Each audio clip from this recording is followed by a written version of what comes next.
হচ্ছে মমতার বিরুদ্ধে সরব সংখ্যালঘুরাও, শাসকের বিরুদ্ধে সরব মাদ্রাসার শিক্ষক থেকে ইমাম সংগঠন। কথা দিয়ে কথা রাখছেন না মমতা, প্রতিশ্রুতি দিয়েও সেই প্রতিশ্রুতি রাখছেন না, প্রতিশ্রুতি দিলেও মেলেনি আবাসের বাড়ি। অভিযোগ করছেন সংখ্যালঘুরাই, তোষণী সার পিছিয়ে সংখ্যালঘুরার এই অভিযোগ তুলে এবার পথে নামছেন সংখ্যালঘুরা, যেখানে দেখা যাচ্ছে যে সংখ্যালঘুরা তারা অভিযোগ করছেন যে দিনের পর দিন প্রতিশ্রুতি দেওয়া হয়েছে, কিন্তু প্রতিশ্রুতি দেওয়ার পরেও সেই প্রতিশ্রুতি রাখা হয়নি। পীরজাদা আসাদুজ্জামান ঠিক কি বলছেন শুনবো। দীর্ঘদিন আমাদের দাবি, নেতাজি ইন্ডোর স্টেডিয়ামে যেদিন মুখ্যমন্ত্রী ইমাম মুয়াজ্জিনের অনারিয়াম ঘোষণা করেছিলেন, আমরাও সেদিন উপস্থিত ছিলাম সেই মঞ্চে। উনি বলেছিলেন যে প্রত্যেক ইমাম মুয়াজ্জিনদের একটা করে আবাস দেওয়া হবে।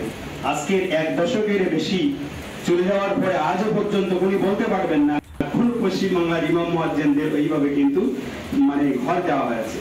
আমাদের থেকে বলেছিলেন 2021 সালে নির্বাচনের আগে দেওয়া হবে, আমরা ভেবেছিলাম হয়তো হবে। আমরা একদম ডোর টু ডোর পশ্চিমবাংলার পাহাড় থেকে সাগর জঙ্গল বিভিন্ন জায়গায় ইমাম মুয়াজ্জিনদেরকে বুঝিয়ে কনভিন্স করেছিলাম যে আমরা শান্তি সম্প্রীতি ঐক্য ভ্রাতৃত্ব বজায় রাখতে বিজেপিকে রুখতে আমাদের ঐক্যবদ্ধভাবে তৃণমূল ছাড়া আর কোনো গতি নেই।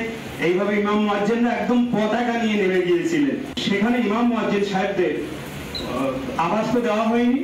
সেই 2500 আপনি বলুন 23 সালে নেতাজি ইন্ডোর স্টেডিয়ামে একটা প্রোগ্রাম হলো, প্রায় 75,000, আমি দায়িত্ব নিয়ে বলছি আপনার দেখবেন, 75,000 ইমাম মুয়াজ্জিন সাহেব সেদিন এসেছিলেন আমাদের অডিটোরিয়ামের মধ্যে। আমরা আশা করেছিলাম যে যেভাবে দ্রব্যমূল্য বৃদ্ধি হচ্ছে যে হারে, কারণ ইমাম মুয়াজ্জিনদের এই ভাতা দেওয়ার জন্য সাধারণ পাবলিক কিন্তু তাদের মাইনে বন্ধ করে দিয়েছে। আমরা দেখিয়ে দেবো আপনাদের এত খাতা কলমে। তাহলে বলুন, একটা ইমাম মুয়াজ্জিন, একটা ইমাম সাহেবের 3000 আর একটা মুয়াজ্জিন সাহেবের 1000 কিভাবে চলে? কিভাবে সে দারিদ্র্যের মাঝখানে কিভাবে দিনাতিপাত করছে? পীরজাদার বক্তব্য আপনাদেরকে শোনালাম, একদম স্পষ্ট হয়ে যাচ্ছে, যেখানে বোঝাই যাচ্ছে যে দিনের পর দিন শুধু প্রতিশ্রুতি, আবাস দেওয়া হবে, নানান রকম প্রতিশ্রুতি, কিন্তু দেখা যাচ্ছে কাজের কাজ কিছুই হয়নি। রাজ্য সম্পাদক ইমাম মুয়াজ্জিন সংগঠনের নিজামুদ্দিন কি বলছেন শুনবো।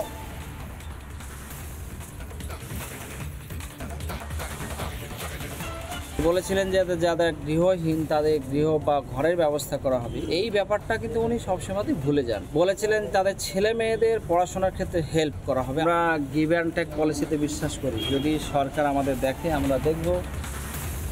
মমতা বন্দ্যোপাধ্যায়ের মিথ্যে ধরা পড়ে গেছে, চোখ খুলছে সংখ্যালঘুদের, আর এবার মুখ খুলছেন সংখ্যালঘুরা। বাংলার বাড়ি তৈরির মিথ্যে প্রতিশ্রুতি মমতা বন্দ্যোপাধ্যায় ঠিক কি বলেছিলেন তিনি শোনাবো আপনাদের।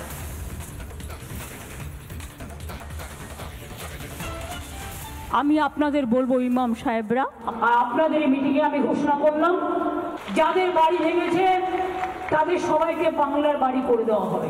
আমি আপনাদের বলবো ইমাম সাহেবরা, আপনাদের এই মিটিংয়ে আমি ঘোষণা করলাম যাদের বাড়ি ভেঙেছে তাদের সবাইকে বাংলার বাড়ি করে দেওয়া হবে। মমতার বিরুদ্ধে সরব সংখ্যালঘুরা, শাসকের বিরুদ্ধে সরব মাদ্রাসার শিক্ষক থেকে ইমাম সংগঠন। আপনাদের নিশ্চয়ই মনে থাকবে মাদ্রাসার শিক্ষকরা তারা পথে নেমে প্রতিবাদ করেছিলেন। তারা বলেছিলেন যে তাদেরকে যে প্রতিশ্রুতি দেওয়া হয়েছে তার কোনোটাই পূরণ হয়নি। মাদ্রাসার শিক্ষকরা ঠিক কি অভিযোগ করেছিলেন শোনাবো আপনাদের। 342টি মাদ্রাসার কেন অনুমোদন দেওয়া হলো না, এবং যারা অনুমোদন পেয়েছে তাদের এখনো পর্যন্ত কোনো রকমের সুযোগ সুবিধা, মিড ডে মিল থেকে শুরু করে ছেলেদের খাওয়া দাওয়া থেকে শুরু করে ড্রেস জুতো থেকে শুরু করে টিচারদেরকে সম্মানিক থেকে শুরু করে কিচ্ছু দেওয়া হয়নি। অথচ আমাদেরকে যে কারিকুলামগুলো দেওয়া আছে, ল্যাবরেটরি থেকে শুরু করে ল্যাব থেকে শুরু করে আমাদের লাইব্রেরি থেকে শুরু করে বিল্ডিং ইনস্ট্রাকশন যা প্রয়োজন সমস্ত জিনিস আমরা দেখেছি। ডিএলআইটি টিম সব গুড রিপোর্ট, এতগুলো মাদ্রাসার 700 মাদ্রাসার গুড রিপোর্ট, তারপরেও এখনো পর্যন্ত এইরকম দিচ্ছি দেবো হচ্ছে হবো করে সময়টাকে কাটাচ্ছে। সব মাদ্রাসাগুলো অনেক 2000 সাল থেকে চলে আসছে, সেইগুলোকে আজ অব্দি যেগুলো সরকারিভাবে যারা পায় মালপত্র, অন্যান্য স্কুল, আমাদের এই মাদ্রাসা স্কুল একটাও কিছু পায় না। মিড ডে মিল থেকে আরম্ভ করে রিকগনাইজের বন্ধ আছে, এখনো কিছু কিছু মাদ্রাসাকে রিকগনাইজ বন্ধ করে রেখে দিয়েছে। ফাইল পড়ে রয়েছে, আমি এইমাত্র এলাম, ফাইল পড়ে রয়েছে। এখন যদি উনি ঠিক মতো কাজ করেন তো ভালো, নয় আমাদের এই আন্দোলন চলবে। বোর্ড প্রেসিডেন্টের গাফলতির কারণে আমরা 342টা মাদ্রাসার এখন অনুমোদন পাচ্ছি না। আমরা মুখ্যমন্ত্রীর কাছে পরবর্তী পদক্ষেপ আমরা বোর্ড প্রেসিডেন্টের পদত্যাগ চাইব। অ্যাকচুয়ালি এই রাজ্যে যে সরকারি ক্ষমতায় আসে তারা শুধু সংখ্যালঘুদের ভোট ব্যাংক হিসেবে ব্যবহার করে। 234টা মাদ্রাসা উনি দিয়েছেন 10,000 মাদ্রাসা দিব বলে, কিন্তু সেই 234টা মাদ্রাসাকে আনএডেড করে রেখেছেন। উনি বিধানসভায় বলেছেন, জনসভায় বলেছেন 234টা মাদ্রাসাকে অ্যাডেড করে দেওয়া হলো, তাদের পূর্ণ মর্যাদা দিয়ে বেতন দেওয়া। মিথ্যা কথা বলছেন মুখ্যমন্ত্রী। কথা বলছে মুখ্যমন্ত্রী, আজ অব্দি 234টা মাদ্রাসার বেতন পূর্ণ অ্যাডেড করা হয়েছে। 7,000 মাদ্রাসা দিব বলে মসনদে বসেছেন, 235টি মাদ্রাসা দিয়েছিলেন, সেই 235টি মাদ্রাসাকে এখন পর্যন্ত মিড ডে মিল, জুতা, পোশাক কোনো কিছু দেওয়া হয় না। চাকরির কোনো নিশ্চয়তা এখনো তিনি তৈরি করতে দিতে পারেননি। আমাদের টিচার কনফার্মেশন দেওয়া হয়নি কেন? হাইকোর্ট অর্ডার করেছে যে রাস্তার কুকুরকে মিড ডে মিল দিতে হবে, কিন্তু 50,000 ছেলে মেয়ে সংখ্যালঘুকে কেন মিড ডে মিল হয় না? এই রাজ্য সরকারের লজ্জা। সংখ্যালঘুকে কি দুধান গাই মনে করেন উনি? সংখ্যালঘুর ভোট নিয়ে সংখ্যালঘুদের মাদ্রাসাকে নিয়ে ছিনিমিনি খেলছেন। যদি আগামী 26-এ উনি কুকুরকে নিয়ে ভোট নিয়ে রাজ্যে বসবেন, আমরা সংখ্যালঘু উনাকে ভোট দিব না। 342টা মাদ্রাসার অনুমোদন দেওয়ার কথা ছিল, কিন্তু অনুমোদন দেওয়া হয়নি। দেখতেই পাচ্ছেন মাদ্রাসার শিক্ষকরা তারা পথে নেমে ক্ষোভ উগরে দিয়েছিলেন। সংখ্যালঘুদের ভোট ব্যাংক হিসেবে ব্যবহার করা হচ্ছে, সেটাই ধরে ফেলেছেন সংখ্যালঘুরা। সিনিয়র এডিটর ময়ূক রঞ্জন ঘোষের জবাব চায় বাংলায় শোতে মুখোমুখি হয়েছিলেন আইএসএফ বিধায়ক নওশাদ সিদ্দিকী। তিনি ঠিক কি বলেছিলেন সেটাও একবার আপনাদের সামনে রাখবো। আমরা চাই যে একবার ওবিসি সম্প্রদায়ের মধ্যে ঢুকছে ওই কোর্টে গিয়ে না ধাক্কা খাই। কোর্টে না গিয়ে ধাক্কা খাওয়ার জায়গাটা হচ্ছে সায়েন্টিফিক ওয়েতে বিজ্ঞান পদ্ধতি মেনটেন করে যে কমিশনের অ্যাক্ট আছে, অ্যাক্টকে মান্যতা দিয়ে তাদেরকে সার্ভে করে ইনক্লুড করা হোক। 2টো মুসলমান ঢুকতে পারে, 4টে হিন্দু ঢুকতে পারে, বা 4টে মুসলমান ঢুকতে পারে, 2টে হিন্দু ঢুকতে পারে। ওটা আমাদের কাছে বড় কথা নয়। আমাদের কাছে বড় কথা হচ্ছে প্রকৃত যারা পাওয়ার যোগ্য তাদেরকে ঢোকানো হোক গাইডলাইন মেনটেন করে। কিন্তু তৃণমূল কংগ্রেস গাইডলাইনকে এরা ফলো করছে না, মন মূর্তি হচ্ছে তৈরি করে দিয়ে দিচ্ছে। আর এটা দেখি হাউমাউ করবে পাবলিক ডোমেইন, এটা তোমাদের জন্য এত করতে চেয়েছিলাম, ওরা করতে দেয়নি। মুসলমানদের কি দুরবস্থা মমতা ব্যানার্জি করেছে যদি একটু খুলে বলেন। আমি কোন জায়গাটাই বলুন না মুসলমান রেখেছে। প্রথমে আমি শিক্ষাতে যাব। এই মুহূর্তের কথা বলছি, মুসলিম অধ্যুষিত যে ব্লকগুলো ওয়েস্ট বেঙ্গলে আছে, সেই ব্লকের শিক্ষার আপনি যদি সমীক্ষা করেন কোন জায়গায় পৌঁছে গেছে। একটা উদাহরণ দিচ্ছি, মুর্শিদাবাদ ইউনিভার্সিটি আমরা জানি হয়েছে অনেক আগেই, কিন্তু মুর্শিদাবাদ ইউনিভার্সিটি এখনও জানে না তার আন্ডারে কটা কলেজ আছে। আর যে কেএন কলেজকে মুর্শিদাবাদ ইউনিভার্সিটি করছে সেও কিন্তু এখনও জানে না সে কল্যাণ ইউনিভার্সিটির আন্ডারে না মুর্শিদাবাদ ইউনিভার্সিটির আন্ডারে। কিন্তু কেএন কলেজে একটা ঐতিহ্য আছে, পরম্পরা হয়ে এসেছে, মানে ক্যালকাটা ইউনিভার্সিটির আমলের কলেজ, সেটাকে ধ্বংস করেছে। হ্যাঁ, তো আমার বলার বক্তব্য এটা থাকে, শিক্ষাতে মুসলমানদেরকে ক্রমশ ধ্বংসের দিকে পাঠিয়ে দিচ্ছে। শিক্ষা প্রতিষ্ঠান থাকলেও শিক্ষক নয়। 614টি শিক্ষা প্রতিষ্ঠান মাদ্রাসা ছিল এই সরকার আসার আগে, এখন খোঁজ নিয়ে দেখুন 10,000 শূন্য পদ। ওই শিক্ষা মমতা বন্দ্যোপাধ্যায়ের ভোট ব্যাংকটার কি হলো? তো আপনি তো বলে দিচ্ছেন ভোট ব্যাংকটাই তার মানে নেই। শুধুমাত্র বলছি বিজেপির ভয় দেখানো, বিজেপির ভয় দেখ না, এটা আমাকে বলতেই হচ্ছে।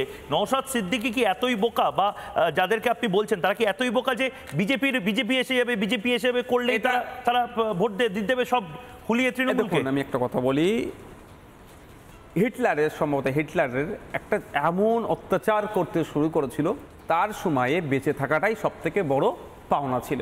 যে বেঁচে আছি আমি, এটা আমার কাছে বড় পাওনা। তো এই এমন একটা জায়গায় ঘুরিয়ে দাঁড় করাতে চাইছে তৃণমূল কংগ্রেস, যে একদিকে তৃণমূল, উল্টো দিকে বিজেপি, তুমি কোনটা চুজ করবে? একদমই আপনারা শুনলেন আইএসএফ বিধায়ক নওশাদ সিদ্দিকী, তিনি কিন্তু বলছেন যে বিজেপির জুজু দেখিয়ে ভোট ব্যাংক ধরে রাখার চেষ্টা মমতা বন্দ্যোপাধ্যায়ের।